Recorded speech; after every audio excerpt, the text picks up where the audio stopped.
Reza Inter. Kembali lagi di Update Inter, channel yang akan memberikan informasi tentang Inter Milan, dan inilah berita hari ini.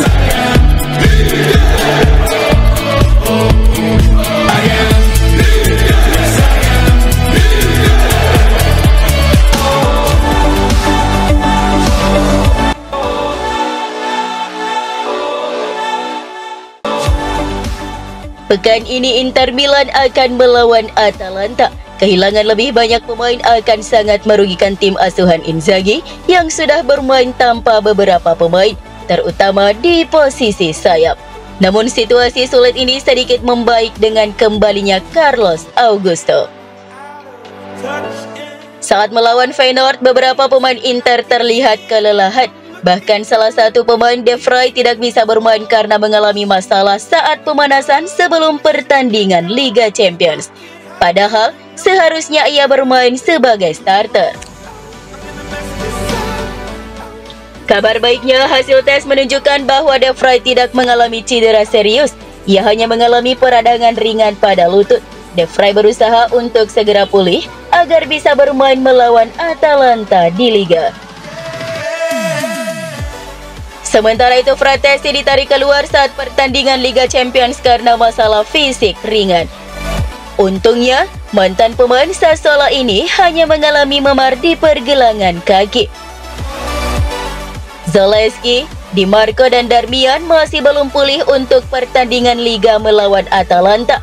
Kondisi mereka akan dinilai setelah jeda pertandingan. Untuk pertandingan tandang di Stadion Gewiss, Dumfries dipastikan akan bermain di posisi kanan dan Carlos Augusto di posisi kiri. Bastoni akan kembali bermain di lini belakang dengan formasi 3 bek. Thuram juga mengalami cedera. Inzaghi mengatakan, Thuram adalah salah satu dari banyak pemain yang mengalami masalah, tetapi kami membutuhkan semua pemain. Saya berharap semua pemain bisa memberikan yang terbaik. Kami memiliki pemain lain yang sudah memberikan segalanya. Pernyataan ini disampaikan Inzaghi setelah pertandingan Liga Champions. Inzaghi juga menyinggung soal Lautaro, kapten tim yang diistirahatkan selama 90 menit saat melawan Feyenoord untuk mencegah masalah otot yang dialaminya saat melawan Monza menjadi lebih buruk.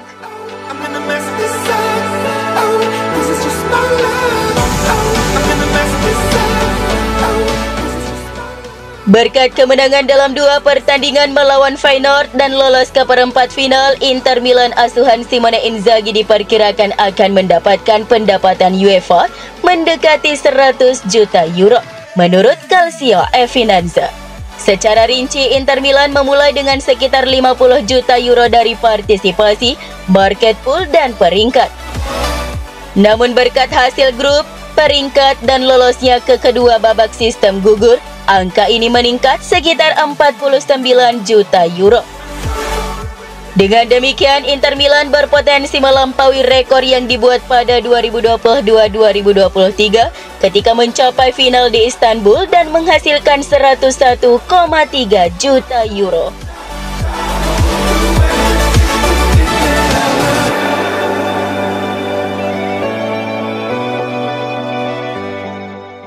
Thierry Henry memberikan pujian kepada Inter Milan dan Simone Inzaghi yang mencapai perempat final Liga Champions setelah 2 kali mengalahkan Feyenoord.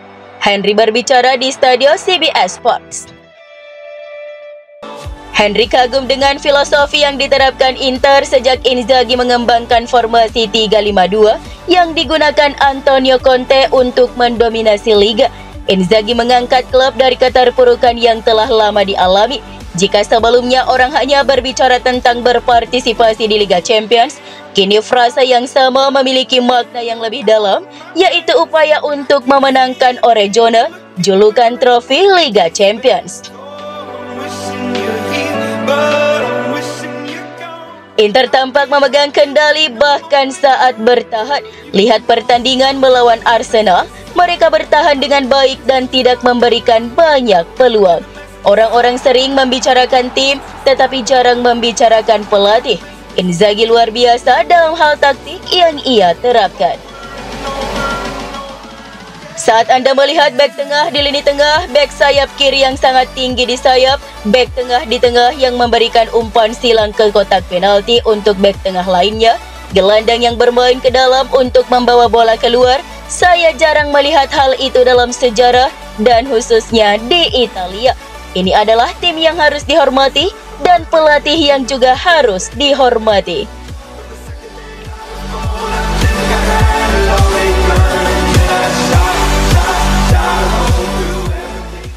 Inter dan AC Milan dikabarkan tertarik merekrut gelandang serang muda Real Madrid Arda Güler.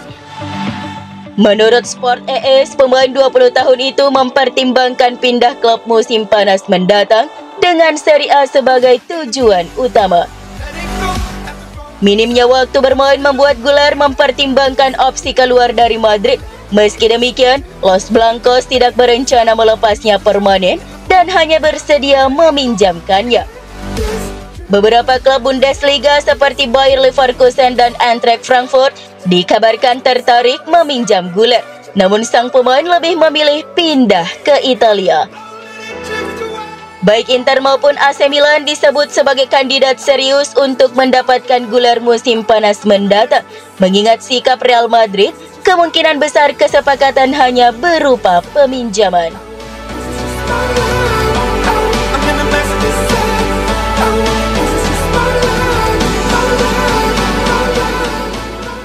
Nico Paz ingin bergabung dengan Inter Milan. Real Madrid dan Inter Milan sedang bernegosiasi terkait kemungkinan transfernya. Menurut Tuttosport, Nico Paz telah memilih Inter Milan.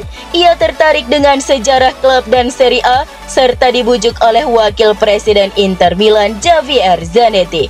Pelatih Inter Milan, Simone Inzaghi, siap memberikan peran kepada Paz seperti yang ia berikan kepada Luis Alberto dan menggantikannya dengan Mkhitaryan jika memungkinkan.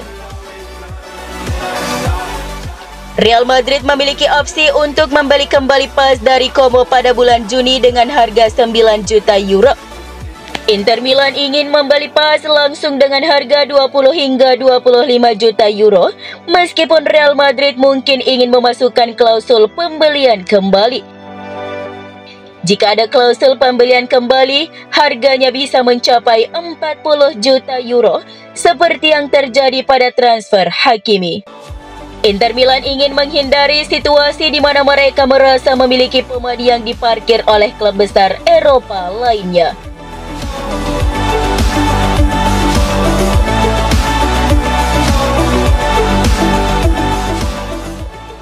Jan Bisek akan dipanggil oleh pelatih Julian Nagelsmann untuk pertama kalinya ke tim nasional senior Jerman. Ia akan bermain dalam pertandingan Liga Negara UEFA melawan Italia pada jeda internasional mendatang. Menurut laporan Sky Sport Deutschland, pemanggilan ini sudah pasti. Bagi Bisek, ini adalah penghargaan atas penampilan apiknya sejak bergabung dengan Inter Milan. Pengumuman resmi diharapkan pada hari Kamis 13 Maret.